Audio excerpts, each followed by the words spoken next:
Hi, welcome to another episode of Cold Fusion. Imagine walking into an electronics store a few years from now. The shelves are stocked, the displays still look familiar, but the prices make you pose. A laptop costs more than you expected. The release of a gaming console is postponed again. A phone upgrade quietly disappears from the lineup, and as a consumer, you don't immediately know why. Tear or no dramatic headlines, no single event you can point to, just a feeling that buying technology has become more complicated than it used to be. This future scenario is already beginning to unfold. It's the computer enthusiasts around the world who begin to feel it first. But why is all of this happening? Well, behind the scenes, a critical component of modern computing is under pressure. It's called random access memory, or RAM. It's the kind of hardware most people never think about, but it's vital to almost every electronic product we use.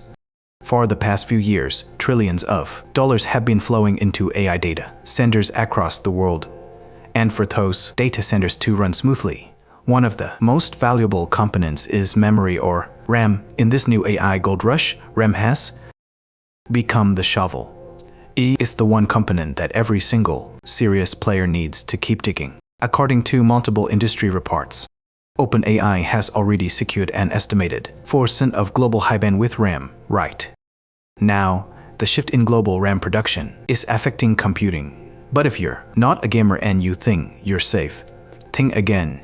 The price hikes will expand into a large array of electronic devices, artificial intelligence, and specifically absolutely insatiable demand for HBM, or high bandwidth memory used in AI training hardware. Now, to be clear, HBM is not the same stuff that's in your laptop. It's a far different and more expensive product. But all memory shares the same wafer fabrication process, and is a zero-sum game.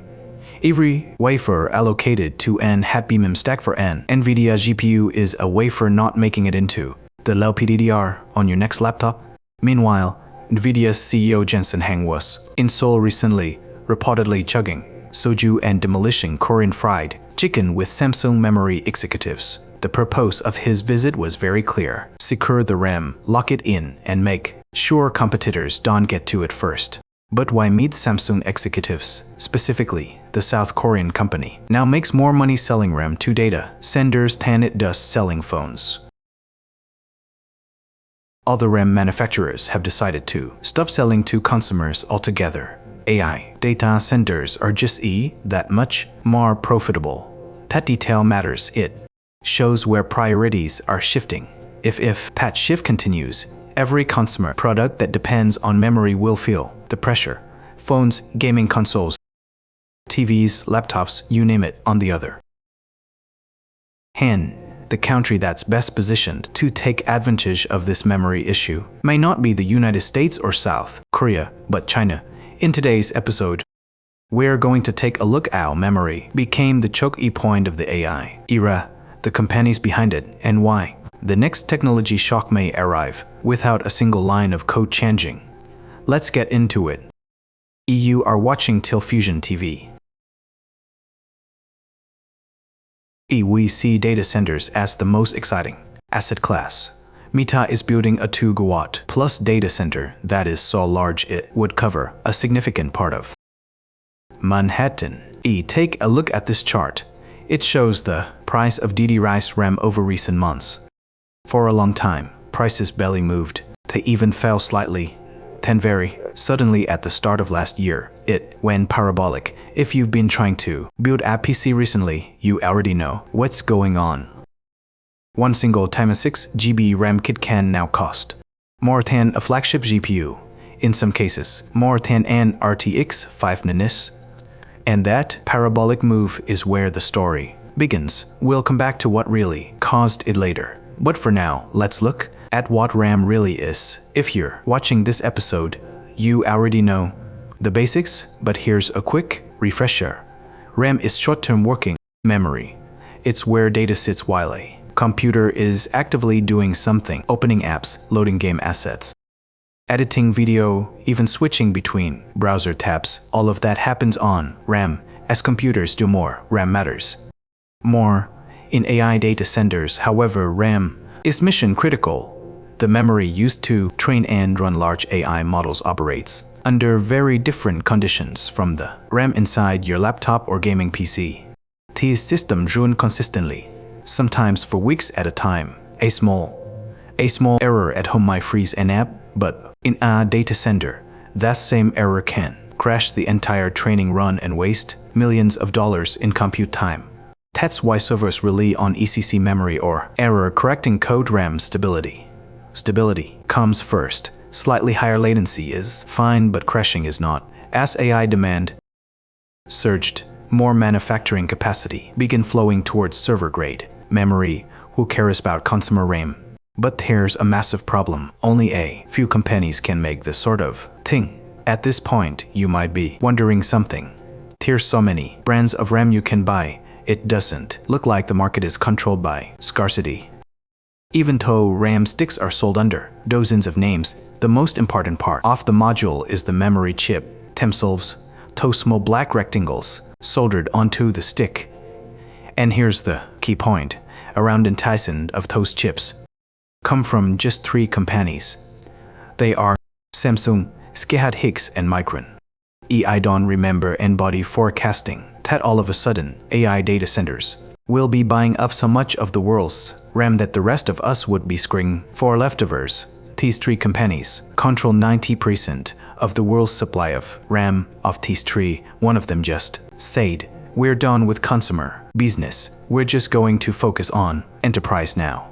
We're going to focus on data centers because that's where the money is." And of the other 2, Samsung and SK Hynix, they might have contributed as much as 4% of the world's entire supply of memory to a single project at OpenAI going on right now to create a massive set of AI infrastructure there. When the world's electronics depends on just 3 companies, the system becomes fragile. One disruption, one miscalculation, and the whole thing starts to wobble. A tightly balanced supply meets a sudden series of shocks.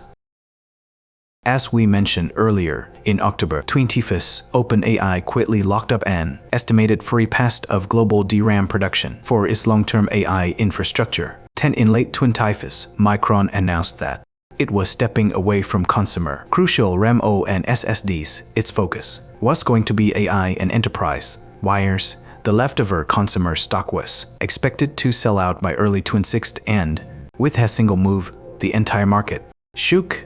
What followed was a scramble. Other tech giants realized that the window was closing. In January, Korean media reported that US big tech companies were staying in long-term hotels around Pango and Pyeong, desperately begging Samsung and SK Hynix for DRAM allocations. The situation was reportedly so dire that industry insiders were even calling them DRAM beggars. Google reportedly tried to secure additional high-bandwidth memory, or HBM. This is a specialized form of RAM designed to sit right next to AI accelerators. In Google's case, those accelerators are tensor processing units. Google's custom chips that power much of its AI training.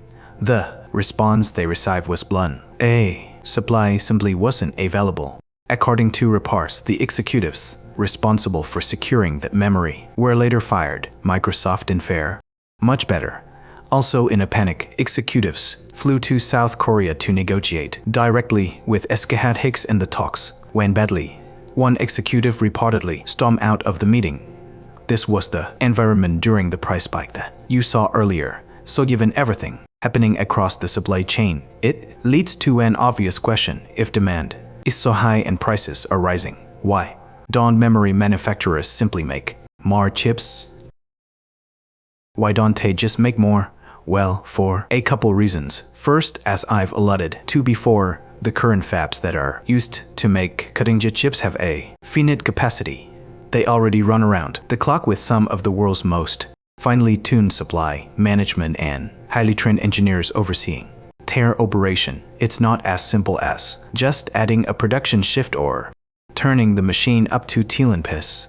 Those are delicate operations, and if something goes wrong in the middle of a batch, it could be weeks or even months to build it again from scratch. So they're not going to change things all willy-nilly. And second is that even if they caught boost production to meet demand, both KK and Samsung have publicly stated they don't plan to because they don't want to. That clip explains the core of the problem well. Once you accept that today's factories are already running flat out, the obvious follow-up is why not just build new ones. This is where things slow down. People inside industry are very clear about the timeline.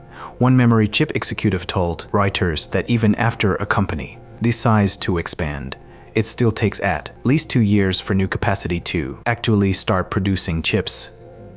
And that's the optimistic version where everything goes according to plan. In tech, 2 years is equivalent to the time between now and the Egyptian pyramids. Building a fab means committing billions of dollars today based on what you think the demand would look like several years from now, and who knows what AI demand would look like then. Everything caught pan out, or it could be a bubble. Even Sam Altman, OpenAI CEO, has openly acknowledged that the current AI frenzy might turn out to be a bubble. It's an interesting time for the world's most prominent AI CEO to say this. And so late last week, Sam Altman had a dinner with various journalists. It was on the record, and The Verge published its quote, Norse Sam Altman said, when bubbles happen, smart people get overexcited about a kernel of truth. If you look at most of the bubbles in history, like the tech bubble, there was a real thing. Tech was really important. The internet was a really big deal. People got overexcited. Are we in a phase where investors as a whole are overexcited about AI? My opinion is yes. Is AI the most important thing to happen in a very long time? My opinion is also yes. That was Sam Altman saying we are in a bubble and investors are overexcited. He said elsewhere that hey, think some people will probably lose a lot of money. There is also plenty of early evidence to suggest that OpenAI themselves will struggle financially in the future, and that uncertainty matters. If AI demand cools faster than expected in the next 2 years, it makes little sense for memory manufacturers to pour billions of dollars into equipment. Now, they're being extra cautious because they've seen this movie before. In the mid-2000s, memory demand surged as smartphones went mainstream. This was especially true when cheap mobile data exploded in fast-growing markets like India. DRAM manufacturers ramped up production. They were convinced that the growth would last, but it didn't. Demand cooled, the market flipped into oversupply, and prices collapsed. It's a painful memory that still hangs over the industry. Saw instead of a sudden flood of new factories to meet demand, what you get is hesitation, careful commitments, and a lot of waiting. Under current conditions of increased demand, the impact is massive, and we're already starting to see it. By this point, the effects are no longer subtle. Inside the industry, executives have stopped speaking in hypotheticals. SK Group Chairman Chae Tae-won said, quote, these days, we're receiving many requests for memory suppliers from so many companies that we're worried about how we'll be able to handle them all. If we fail to supply them, they could face a situation where they can't do business at all, end quote.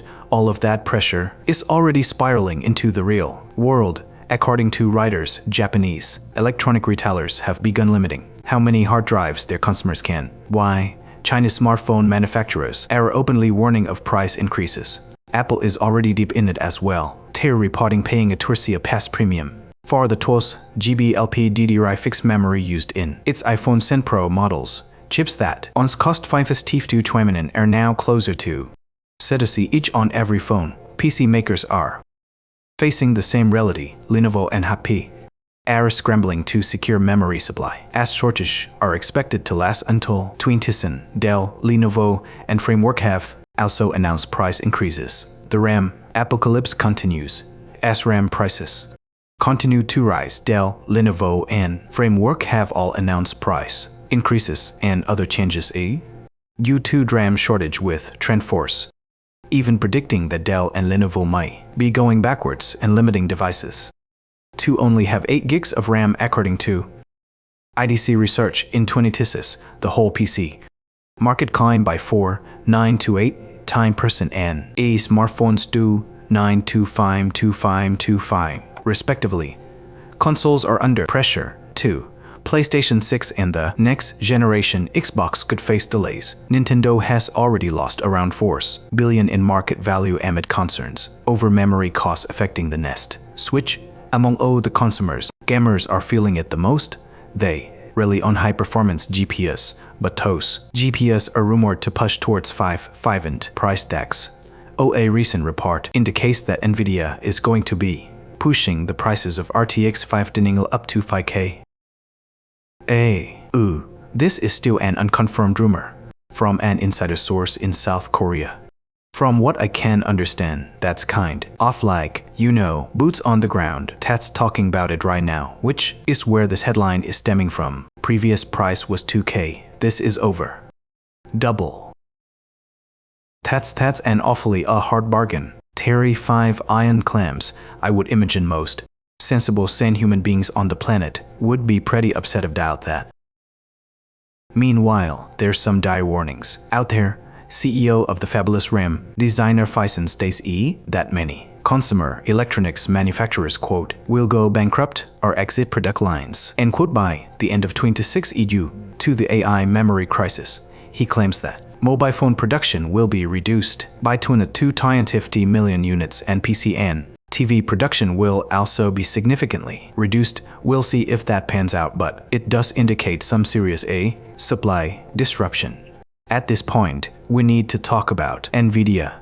The company built its rise on gaming GPS, but now sits at the center of the AI boom, and they're one of the biggest beneficiaries. According to the publication, The Information, Nvidia will pause new gaming GPU releases for consumers in 2026 due to the shortage. It's a slap in the face for gamers. Meanwhile, their latest Blackwell systems are designed for data centers, not desktops. Each rack carries enormous amounts of memory, up to 60 GB, and that's because modern AI models demand it. Multiply that across hundreds of systems that companies like Anthropic and Microsoft want to deploy, and the effect is obvious. Vast chunks of global memory supply disappear into data centers long before consumer hardware even just a sniff. All of this leaves the market in an unusual place. The companies that build the modern tech stack are quietly reshuffling their priorities. To consumers, Nvidia feels like a modern Judas, but that's just the way it is. But there's also a glaring problem with the data center build-out itself.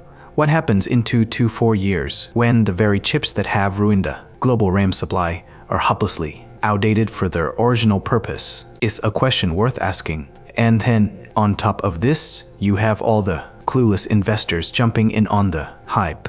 Frankly, it's insane. So the problem with data centers is everyone thinks that data centers are real estate.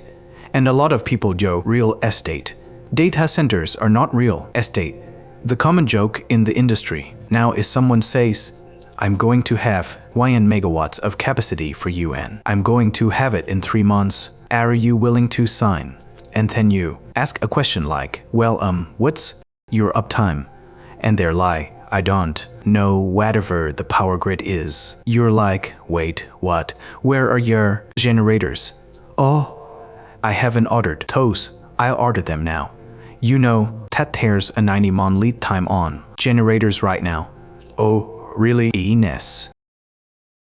And then the next question is, where are you getting the water from? Wait, data centers need water. I thought it was a bunch of chips. What? What do you mean, water? So, there's a bunch of people have no idea what they're doing going into it because they think it's real estate. And so, those people are now building an oversupply of data centers, but they're not really building them. So, they're fake data centers that people think are real.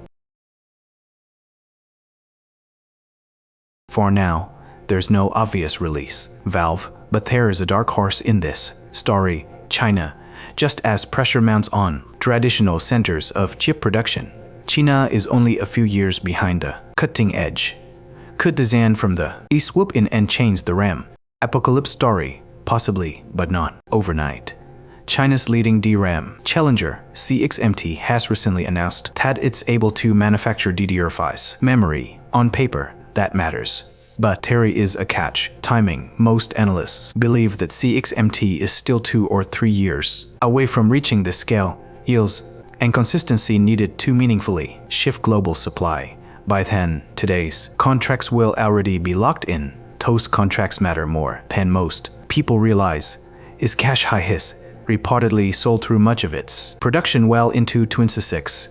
That means that even if AI demand cools or the bubble deflates, the memory is already spoken for. Buyers who locked in early will still be expected to take delivery, often at prices set during today's peak. So even with new players entering the field, relief arrives slowly, and when it does, it's not going to feel evenly distributed. So I've been covering neural networks on this channel for over a decade. Before ChatGPT and before the hype, I was really fascinated by the raw potential of this technology. But what we're seeing now just feels different. Loader, messier, harder to justify.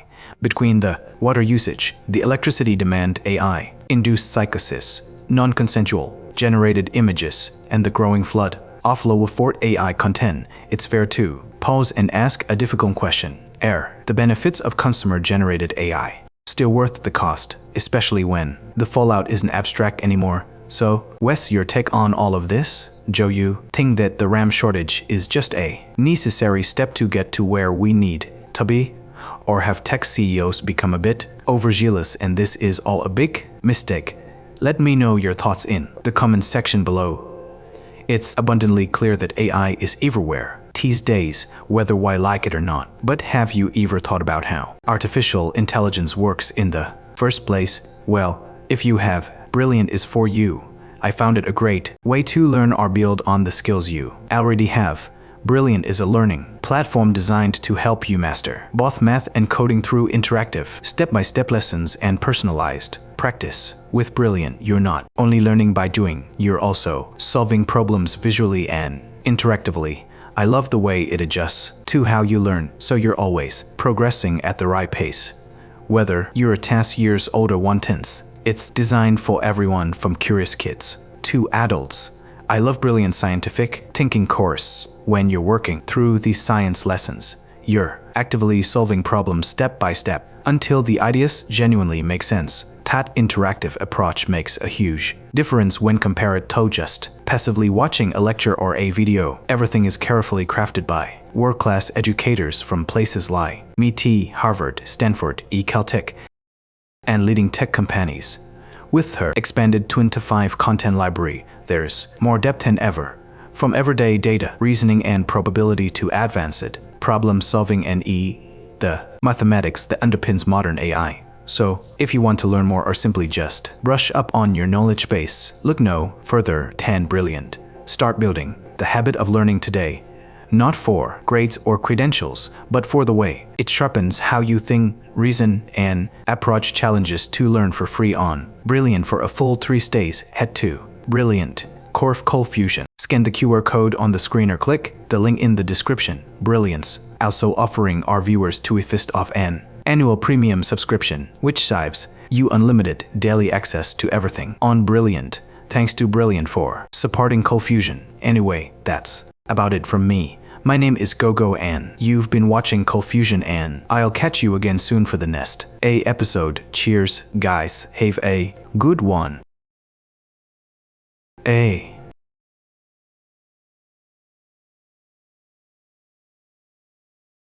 Cold Fusion, it's new thinking.